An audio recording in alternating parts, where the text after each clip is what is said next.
तो सिंहासन का संग्राम लगातार जारी है, इसको लेकर के आपको जानकारी दे रहे हैं। आपको बता दें कि महाराष्ट्र में 288 सीटों पर जो उम्मीदवार उतरे हुए हैं उनकी किस्मत पर फैसला आज होगा। मतदाता अपने मत का यहां पर प्रयोग कर रहे हैं। तो इसी के साथ 38 सीटों पर यानी कि दूसरे चरण में जो झारखंड में है वो चुनाव का दौर चल रहा है। इसी को लेकर के लगातार दिग्गजों की तरफ से अपने अपने पार्टी के लिए दम भरे जा रहे हैं। सीधे अभिषेक का हम यहां पर रुख करेंगे। अभिषेक, क्या कुछ जानकारी, क्या अपडेट है, क्या अभी लोग और कितनी संख्या में जो है घर से बाहर निकल रहे हैं? क्योंकि देखिए सितारे भी यहां पर अपील कर चुके हैं, तमाम दिग्गज भी, नेता जो पहुंचे हुए थे उन्होंने भी अपील की कि देखिए किसी भी पार्टी को करिए लेकिन अपने मत का प्रयोग आप जरूर करिए।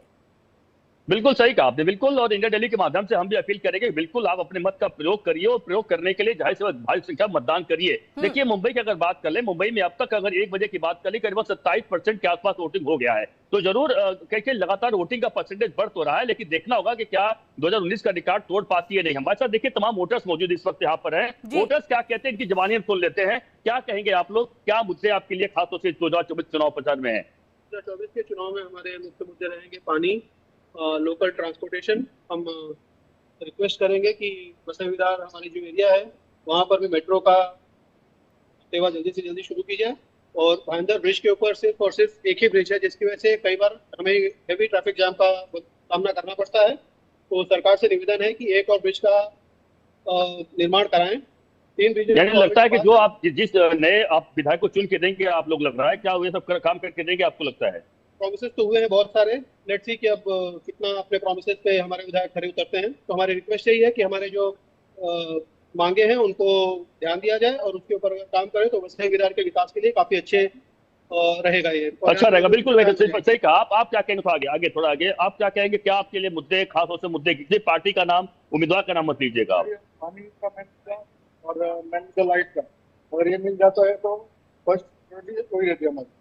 मतलब यानी पानी का प्रॉब्लम है यहाँ पे। आप आए क्या कहेंगे, क्या मुद्दे आप लोगों के लिए है इस चुनाव में और जिस आधार पर आप लोग वोट कर रहे हैं? मेन मुद्दा तो हमारा डेवलपमेंट का है कि जितनी जल्दी हो सके यहाँ इंडस्ट्रियल डेवलपमेंट हो, लोगों के लिए रोजगार उपलब्ध हो और ट्रेन की सुविधा जो है प्रॉपरली हो जाए। स्टेशन पे जो कचरा वगैरह है उसका व्यवस्थापन अच्छे से हो जाए।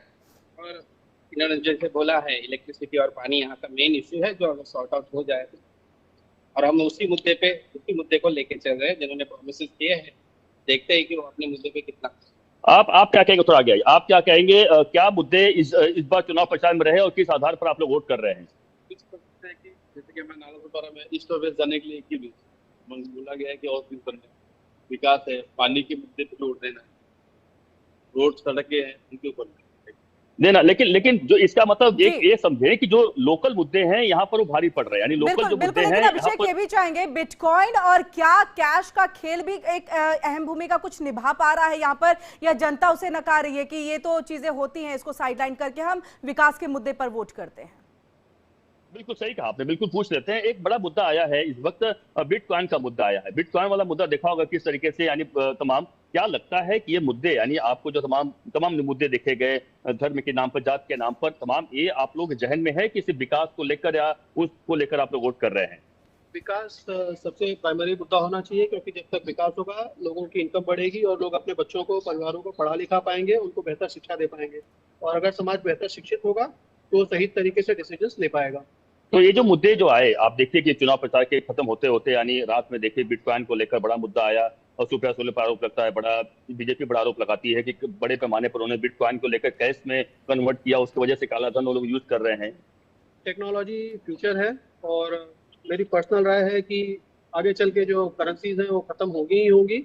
और आज हमें ये लग रहा है कि वहाँ पे शायद ब्लैक मार्केटिंग हो रही है या मनी लॉन्ड्रिंग हो रही है, लेकिन आई थिंक कि कुछ कंपनियां ऐसी हैं जो बिटकॉइन या क्रिप्टो करेंसीज के बारे में इस तरीके से काम कर रही है कि वहाँ पे और ट्रांसपेरेंसी। यानी बहुत बड़ी बात कर रहे हैं, बहुत बड़ी बात है, कह रहे हैं कि आप समझिए कि कोई बिटकॉइन वाला मुद्दा जो है जनता के लिए मुद्दा नहीं, जनता समझती है। एक बड़ी बात कह रहे हैं, जो कि जनता समझ रही है कि आखिरकार बिटकॉइन। बिल्कुल अभिषेक, ये जागरूक जनता है और आप इसे भ्रम में नहीं डाल सकते, किसी भी अफवाहों में ये नहीं जाते और इन्हें पता है किन मुद्दों के आधार पर जो है हमें अपने मतदान का प्रयोग करना है। आप इसी तरह से लोगों से बातचीत करते रहिए, मतदाताओं से बातचीत करिए। अभिषेक, अपडेट के लिए वापस लौटेंगे और इसी के साथ बताया, देखिए चुनाव जो है उसकी प्रक्रिया तो चल रही है, वोटर्स निकल रहे हैं घर से बाहर और अपना वोट जो है उसका इस्तेमाल कर रहे हैं, लेकिन 23 तारीख को नतीजे सामने आएंगे। क्या कुछ होगा, किसको आशीर्वाद मिलेगा,